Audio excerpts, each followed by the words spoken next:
In the second year of marrying the school beauty, I regretted it. My wife is always in meetings. The kind of two-person meeting with the general manager in the office. And the kind where the curtains are drawn. The most embarrassing thing is, everyone in the company knows, everyone laughs behind my back that I am a big fool.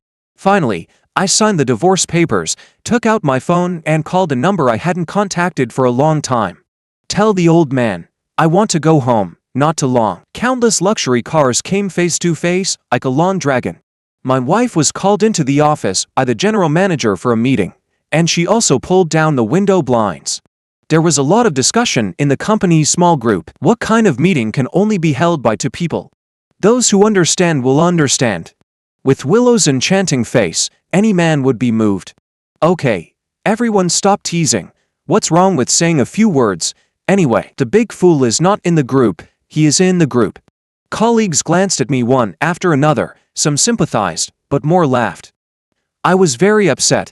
My wife has explained more than once, asking me not to misunderstand, and not to care about rumors. But this time, I want to go in and see what's going on. I walked towards the office with big strides, and my colleague's surprised eyes followed me closely. The male secretary stopped me at the door. His tone was unquestionable. President, he has very important things and no one is allowed to disturb. The word important in his mouth was pronounced weirdly. I didn't want to talk to him more. I pushed the door, and my wife was sitting on the sofa. Her face was still a little red. George, what are you doing? The general manager turned his back and walked back to his own desk, accusing me. Don't you know to knock on the door first? With this attitude, you still want a raise? I clenched my fist and then loosened it. Expressionless. Yes. You have a good attitude. You call everyone that. The general manager was furious and threw the thermos cup on the table at me. I dodged by turning my body, staring at my wife. Willow, come out. In the company's lounge, Willow looked at me with guilty eyes and scratched my palm. Honey, I'm about to be promoted. Can you stop making trouble? I shook off her hand and asked coldly, why did you lie to me? She trembled and lowered her head. I didn't lie to you. I raised my hand to hold her chin, forcing her to look up and meet my eyes. You always say he has no feelings for you, so why did his crotch swell up as if he had placed a watermelon in it? She pursed her lips, her face somewhat blank. To be honest, I'm really tired. Instead of waiting silently here for her to make up reasons, I might as well speak directly. Willow, let's get a divorce. Lying and deception, there are only 0 times and countless times. I can't believe you anymore. She smoothed her hair behind her ears. Yes, I lied to you. The general manager does have feelings for me. Lying is just to avoid unnecessary misunderstandings. A woman's flowering period is very short. If you insist on divorce, then how can you compensate me for the time I wasted on you? She finally spoke her mind. From dating to marriage in college, being with me was just a waste of time in her eyes. I knew before that she was very strong. Whether in the student union or various activities, she must be the most dazzling existence. Even now that she has entered the workplace, she is not hesitant to use this method to get promoted quickly. Now, I can't guess how much truth and how much falsehood is in her words. George, apart from being poor, you are indeed a quite perfect man, whether in appearance or figure. So, I'm willing to give you another chance. You tell me, are you serious about wanting a divorce? She hooked her lips, with a faint smile on her face. It's the same look that she's got me all figured out. She made an unforgivable mistake, but still wanted to give me a chance. 3 letters suddenly appeared in my mind. Pua. I'm serious. I looked up at her, my expression serious. Rather than living in fear every day that you'll cheat on me, it's better to break up when we say so. After all, without me, you'd be more free. Her smile slowly froze on her face. She observed me for a while before she lightly opened her red lips.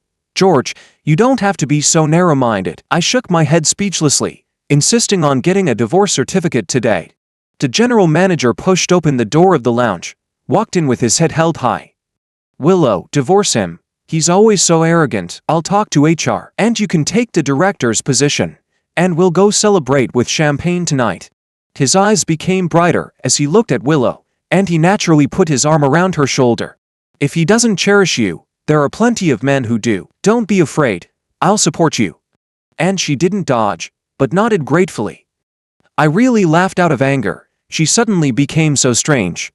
Since you gave me the ring, then I will give you all my loyalty and passion. This promise was made by her. It turns out that people do change.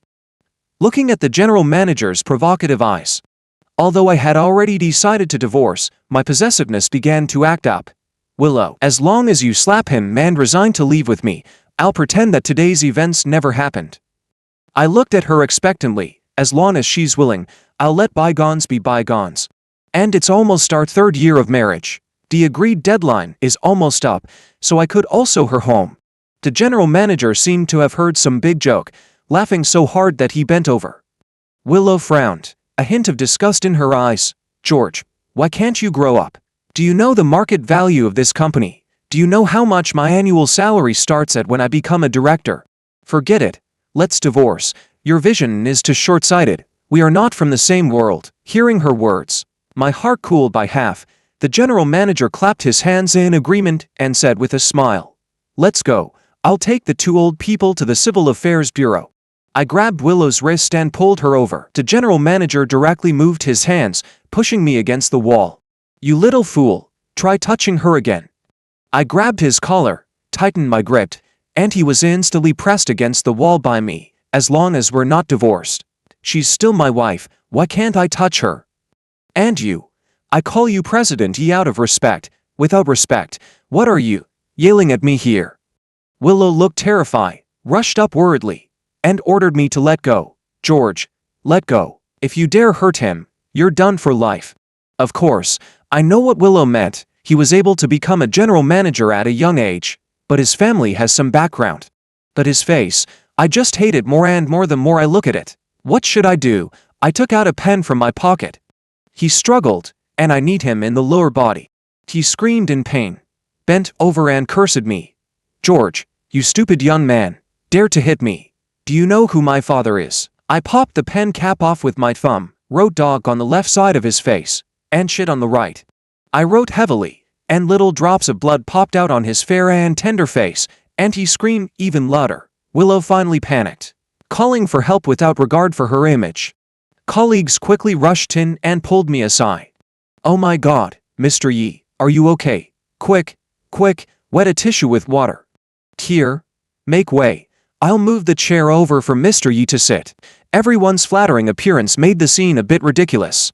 And what I find most ironic is that Willow stood in the middle of the crowd, gently holding the general manager's face, pouting her lips to blow on the red spots on his face. My heart felt like it was being gripped by something angry, numb, and in the end, I didn't feel anything. After a while, Willow squeezed out of the crowd and glared at me coldly. "You really are a brainless person. Let's go to the Civil Affairs Bureau now." During the divorce process, she didn't say much, just kept urging the staff to hurry up.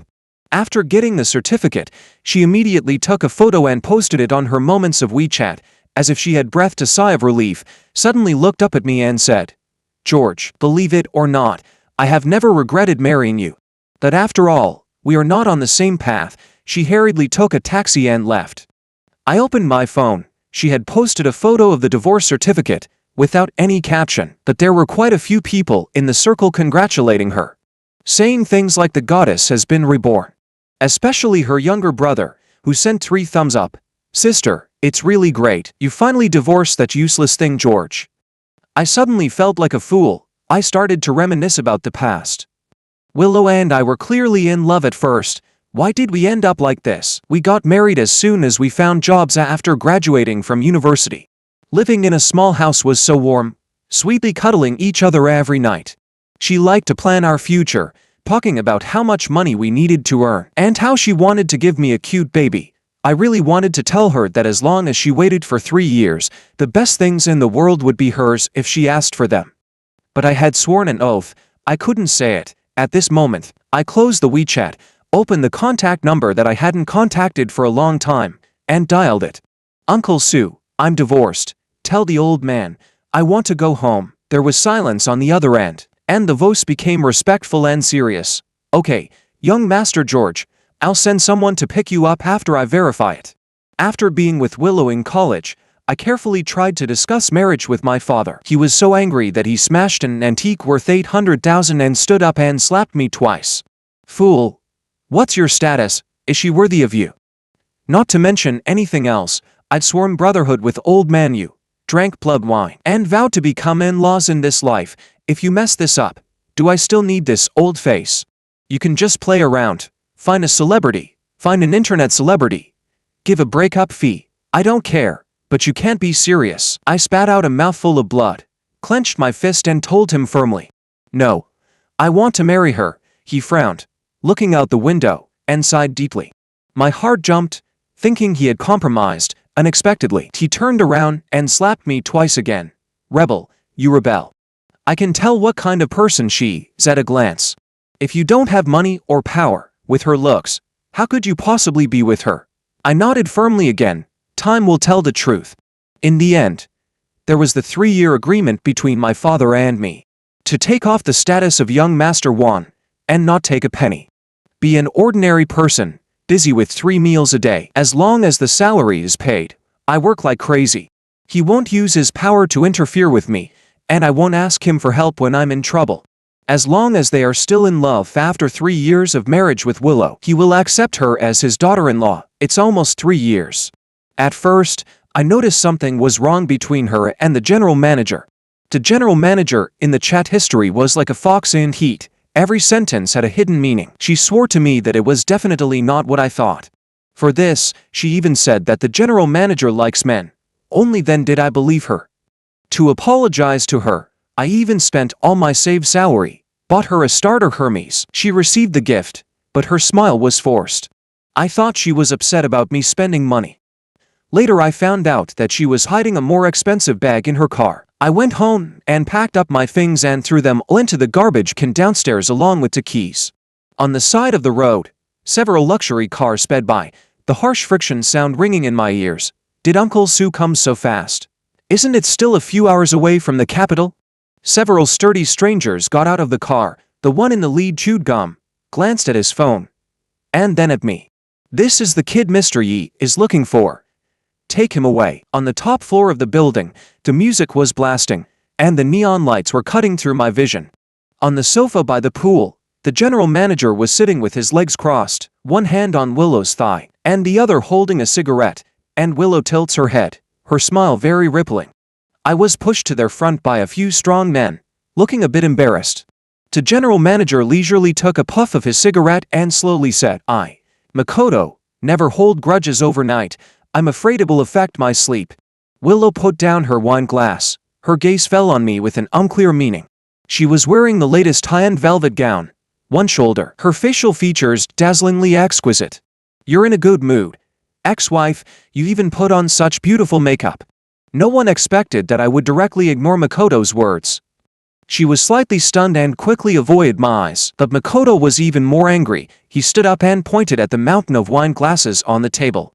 George, it's simple. Drink all these wines in one breath, and we won't care about our affairs. After all, we're about to become old acquaintances to have developed the same len. And there are some things I still want to talk to you about, haha. I glanced at the wine on the table. Anyone who dared to drink it all, if they were sent to the hospital a second late, would die of alcohol poisoning. Of course, there's another option. He flicked the ash from his cigarette onto his leather shoes. How did my shoes get dirty? You kneel down and lick them clean for me. That also counts as a draw. How about it? I picked up a glass of champagne and drank it all. Do you like other people's wives so much? Do you want to go back and ask your mom if she has time? Makoto's face changed suddenly. He turned his head and looked at Willow. Throw away all politeness. George, you're a useless waste and you still have the courage to show off in front of me. Yes, that's right. I'm interested in your wife, and she's willing. Really. The taste, it's very exciting. Willow's ears turned red. She pursed her lips and added, George and I have nothing to do with each other now. Seeing that the situation was getting heated, the people behind Makoto gripped my shoulders heavily to prevent me from making a move. Makoto exhaled a long breath, looked at me with interest. The next second, he picked up Willow's chin, leaned over and kissed her lips. Willow trembled a few times, responding stiffly. Enough. I spoke in a low voice. Makoto stopped when he heard the sound. Hey, I shouldn't have let her divorce you so early, otherwise I could really cuckold you. How about this? I invite you to watch tonight. To be honest, it's impossible not to be angry, But according to Makoto, Willow didn't go that far before the divorce. That her choice, that was just a matter of time. I hope she doesn't regret it tonight. I also hope that I don't leave any regrets. Quickly breaking free from the two people behind me, I carried a heavy maliciousness and forcefully smashed the wine bottle on the table onto Makoto's head. Do you think I'm scared if I don't talk? Taking advantage of no one's reaction, I also fiercely kneed him in the abdomen with great force. Makoto slumped on the sofa, gritting his teeth. Fight, beat him to death. The scene was in chaos. The women in the pool screamed and scrambled up. Many fighters came from all directions. It seems that Makoto was well prepared today. Even though I had practiced a few moves, I quickly fell behind.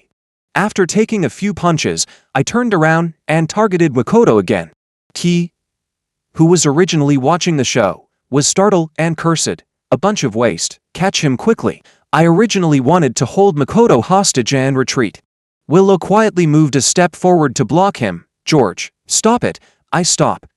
I looked at her with a sneer. Do you know, I might die here tonight. She raised her eyebrows in confusion. Can you put away your male pride? Makoto can offer to forgive you. It's because I begged for a long time to agree. Why are you so ungrateful? The footsteps behind me were getting closer, and I raised my hand high. She didn't dodge, did her lip and closed her eyes, determined not to let go.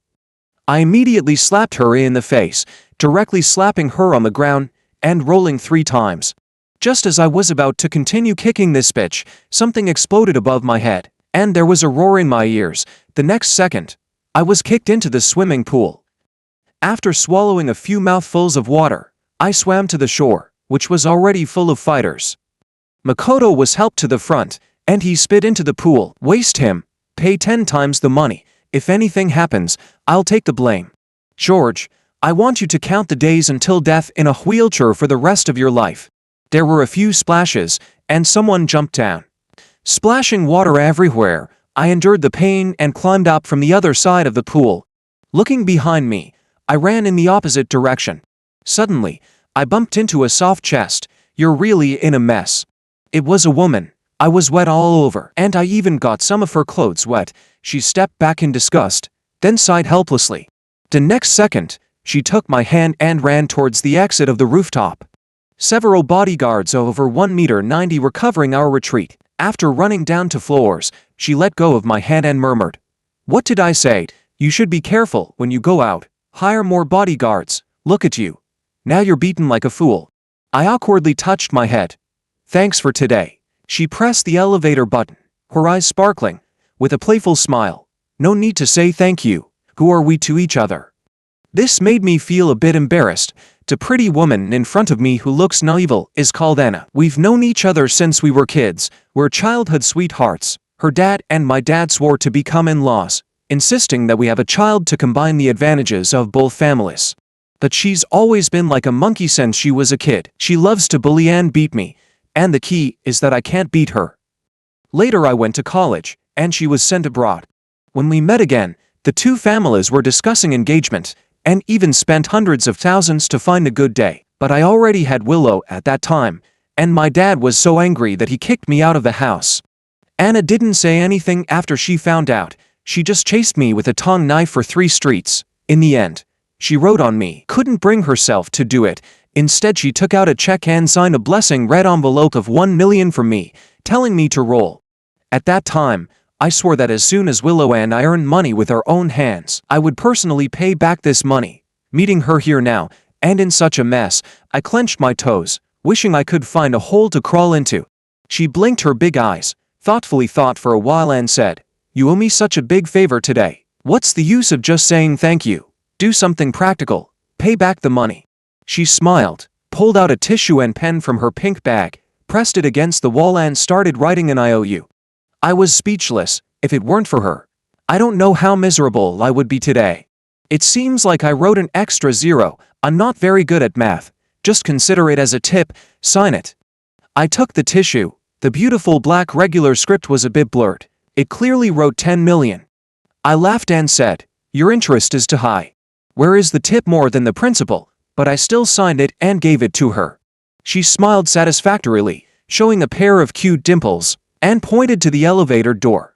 I walked in side by side with her. She suddenly blurted out, "Just now, did your wife kiss someone else?"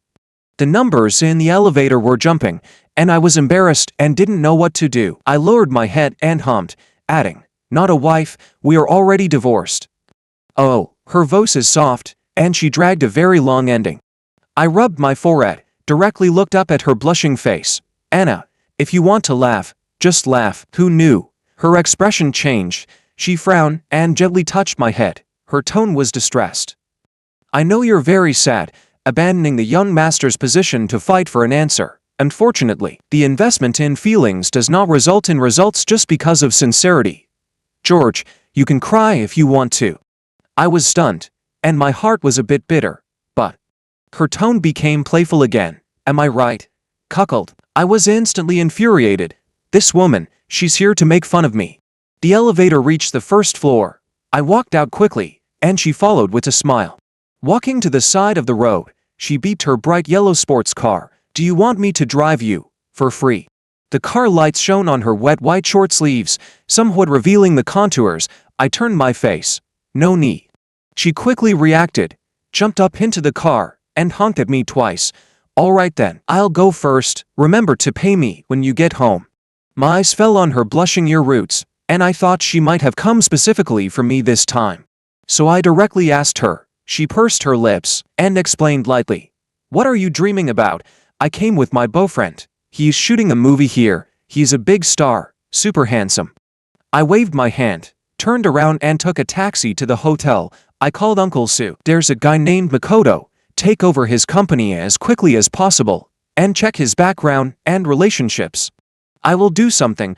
Uncle Sue told me that my dad took a private plane to go abroad for business and won't be back for a while. He had already verified the news of my divorce, let me out of the blacklist, and sent 360-second voice messages.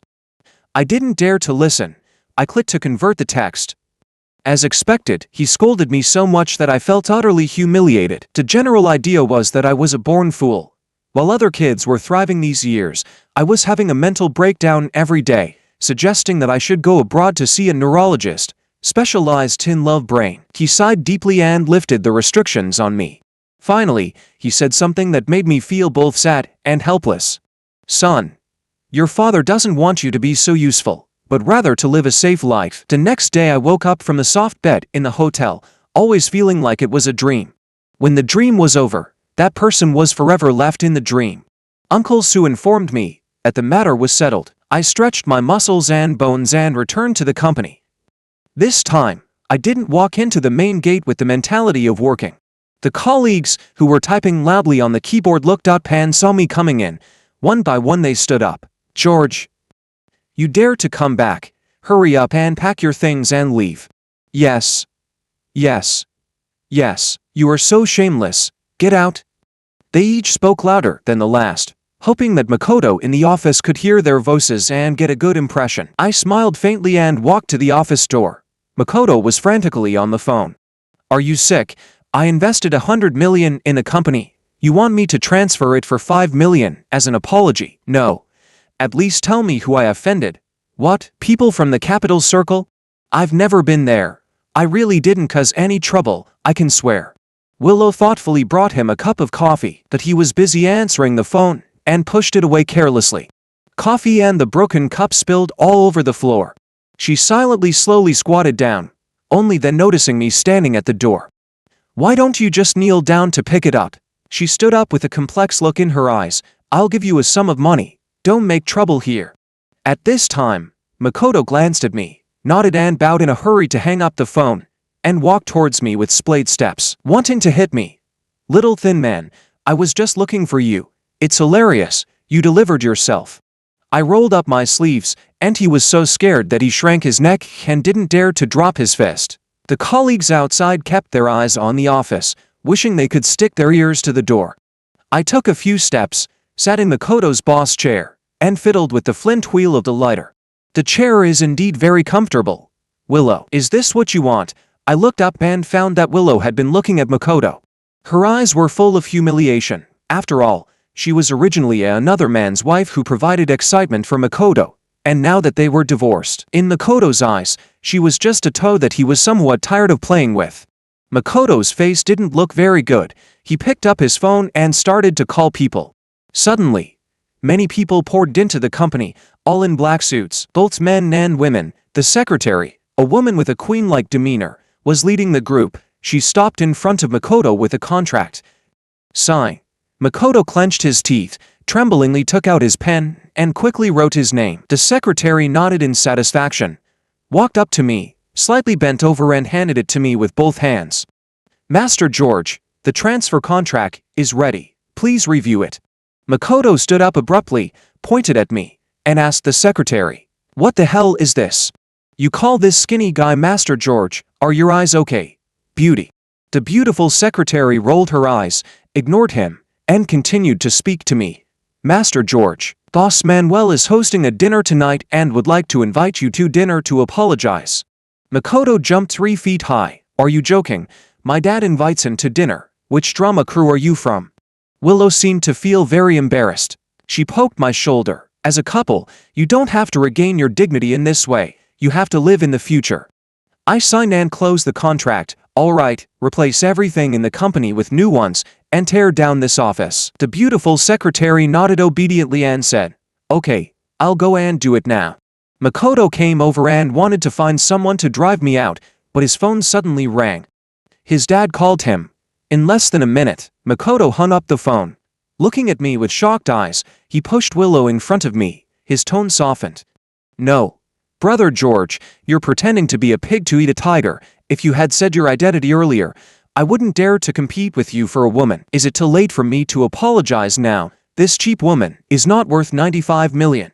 Willow looked at me in confusion, then at Makoto. "What kind of status can George, an office worker, have?" Makoto, looking deflated, quickly slapped Willow and spoke rapidly. "Are you even worthy to call Master George's name? Who in the circle doesn't know the pure love man George, the young master of the capital circle, willing to be a worker for 3 years for a woman, just to make his father accept this daughter-in-law? He is a legend in our circle. Who doesn't admire him? He is my idol. Do you know, you cheap woman, you don't want such a devoted Master George. I just hooked my finger a little and you fell for it. What do you think you are? Just a dog of mine. And you dared to boss around in front of Master George," he continued. "Bro, calm down. It's all a misunderstanding. Look, if it wasn't for me testing her for you, you wouldn't know she's a cheap woman, right? Let's just laugh it off. You kicked me in the groin last night. I still have to get checked today. Can you let me off the hook with the company's affairs? I will look up to you in the future and work like a horse for you." Then he took out a cigarette and, with a full face of fake smiles, he brought it over to me. Makoto is indeed a man who can bend. Unfortunately, I didn't take the cigarette, but instead slapped him with the back of my hand, catching him off guard and making his face full of fake smiles. He looked at me in bewilderment. I said, "Don't try that with me. I'm the kind of person who likes to hit people who smile at me. With your status, you're not worthy to be my servant. Take your subordinates and get out of here." He stiffened for a moment, revealing a fake smile. "All right, bro, I'm leaving now." But when he closed the door, I clearly saw the hatred in his eyes. The office was left with just me and Willow. She put away her astonished expression, her voice a bit tight. "Playing me for a fool. Is it fun?" I spoke. "Willow, do you have any shame left? There are 5 relationships in life. Father and son have affection. Monarch and minister have righteousness. Husband and wife have distinction. Elder and younger have order. This is a mirror for being a person. Look at yourself. Do you still have any relationship left? Don't complain to me, you who vowed to spend a lifetime with me. You who sold your appearance for the future and cheat on me. You don't mention a thing about what you've done. At this point you're still playing the victim. Let me tell you, I've never wronged you in the slightest. I couldn't say it before. It was my father's request. He thinks you're not worthy to be with me. I made a bet with him. Within 3 years we will go through thick and thin and make our own way in the world. Then he will recognize our marriage. In the end the joke is on me. If you have even a shred of decency, you should leave immediately and never appear in front of me again." Her gaze locked onto my face. She suddenly knelt down, crawling towards me as she knelt. "George, I'm sorry. I didn't know. I really didn't know at all that you loved me so much, that you gave up so much for me. It was me. I was blind. I'm sorry. I beg you to give me another chance, even if you never marry me. I'm willing to stay by your side to atone. Her tears fell just right. The corner of her mouth pulled up into a bitter smile. I turned my head away and took a few steps back. No. I was the blind one, mistaking a cheap item like you for a national treasure. Get out. Never come back. She took another step towards me on her knees. Suddenly the door was pushed open, and a fast-moving figure threw herself at me. The next second, my neck was circled, and a soft mouth blocked me. I forcefully held the person attacking me, and after seeing the face, I was somewhat speechless. Anna, what are you doing? She buried her head in my neck, acting soft and coquettish. Thank you, Brother George, for the 10 million check. I'll listen to you from now on. The door was closed, and Willow left in a daze. Anna took a breath, then struggled to stand up from me. She wiped her mouth. Emergency help. Beware of scheming girl. I laughed. Let me say thank you. She sneaked a glance at me, a little embarrassed. She was the one who kissed another man in front of you first. I was helping you vent your anger. This is called treating others with their own medicine. Don't say thank you. Give something practical. Well, your sacrifice is big enough. I suddenly remembered something and reminded her speechlessly. Don't do this next time. You have a boyfriend. She scratched her ears and cheeks for a while, picked up her bag and said none of your business and left. She really comes and goes like the wine. Leaving the company, there was a long line of luxury cars parked on the street, tears of ice shining brightly, as if welcoming me home. The driver opened the door for me. I sat down. Looking at the starlight lamp on the ceiling, it was a strange yet familiar feeling. I opened the car's wine cabinet and poured a glass of wine. I hadn't drunk in a long time. I was even choked a bit. There was a young man with yellow hair on the side of the road taking frantic pictures with his phone, shouting loudly. Sis, does your new brother-in-law's family have this car? Look at that big gold logo, and the body is so handsome. I cracked the car window a bit, and the yellow-haired guy happened to meet my gaze. His pupils shook. I must be seeing things. The guy in the car looks like that loser George. Willow pulled him aside. Didn't dare to look at me, her voice muffled. You stop talking. Returning to the villa arranged by Uncle Sue, after dinner, there was an old man standing at the front door. He bowed and placed the gift on the ground. Master George, I'm here to apologize for my son. I glanced behind him. There was no one. He explained with a nervous face. My son is in the hospital. His vital parts are injured. The doctor said, it's quite serious. It might affect his fertility. You see, this whole thing, it's all a misunderstanding. I'm going back to the capital tomorrow. He thanked me gratefully upon hearing this. Thank you, Master George, for your generosity. I won't bother you anymore. After the door closed, my phone started ringing like crazy. It was Willow. Are you there? George, someone seems to have broken into the house. They're smashing and hitting things. I'm hiding in the bathroom and don't dare to come out. Help me, husband. I was holding my phone, about to tell her to get lost, but I deleted the typed words. I was suspicious in my heart. Why doesn't she call the police with this time? What is she really up to? I picked up my coat and asked Uncle Sue to call someone. On the way, Uncle Sue was hesitating and stopping, wanting to say something. Oh, Uncle Sue, what are you thinking about? I just want to see what she's up to. Only then did Uncle Sue breathe a sigh of relief. As soon as the car arrived outside the community where Willow and I used to live, I saw Willow, covered in injuries, appear in front of the car window. She moved her lips, but I couldn't hear clearly. I cautiously lowered the window, only to find that her clothes were ragged and her entire lower body was bleeding. George, go quickly. They caught my brother. They want me to trick you into coming. She pointed to two black vans across the street. I told Uncle Sue to drive away quickly. In an instant, the front and back of the car were tightly blocked by the vans that had been driven over, and we couldn't move at all. More than a dozen people with knives got out of those cars. They rushed up and surrounded us. Willow, not knowing what she was thinking, used her body to desperately protect the car window next to me. She was stabbed down by the people who came, and her blood splashed all over my car window. I was speechless. Big sister, this is bulletproof glass. What are you blocking? I didn't have time to observe her situation. The roar of the engine came from afar. The next second, the dazzling high-beam light was coming straight towards us. A violent impact sounded. My ears were ringing for a while before I came back to my senses. I looked up and my heart skipped a beat. I saw a yellow sports car hit the tail of the black car from the side. Both cars were overturned on the ground. The inertia pushed the yellow sports car for 5 meters, knocking down the people on the side of our car before it stopped. The pungent smell of gasoline made me forget to breathe for a moment. I rushed to the door of the yellow sports car like a madman. All the airbags had already popped out. Anna's eyelids were bleeding. Her eyes were a bit blurry. She was mumbling, "Emergency help, beware of scheming girl." Something sharp seemed to prick my heart. I took her down, calling her name over and over. Willow lay in a pool of blood, her head tightly against the wheel. She looked at me desolately, her mouth opening and closing, as if she wanted to say something, but every time she opened her mouth, a stream of blood gushed out. Her eyes slowly dispersed, and her head tilted to one side. Makoto crawled out of the other car, swaying towards me. "No more, Master George. I'm going to get you. Not even Jesus can save you." I kicked him in the chest. He lay on the ground panting like a dog. "You crippled me. My dad actually said I deserved it. Cut off father-son relations with me. Let his illegitimate son inherit the family business. No, I'm not willing." One police car after another parked on the side of the road. Their arrival timely and completely stopped this premeditated fight. Makoto and his people were taken in. His father took out a letter of severance signed in blood and said he had nothing to do with him. My father and Uncle Yu rushed to the hospital. Before he could steady himself, he slapped me. "You need a woman to protect you. You're stupid enough.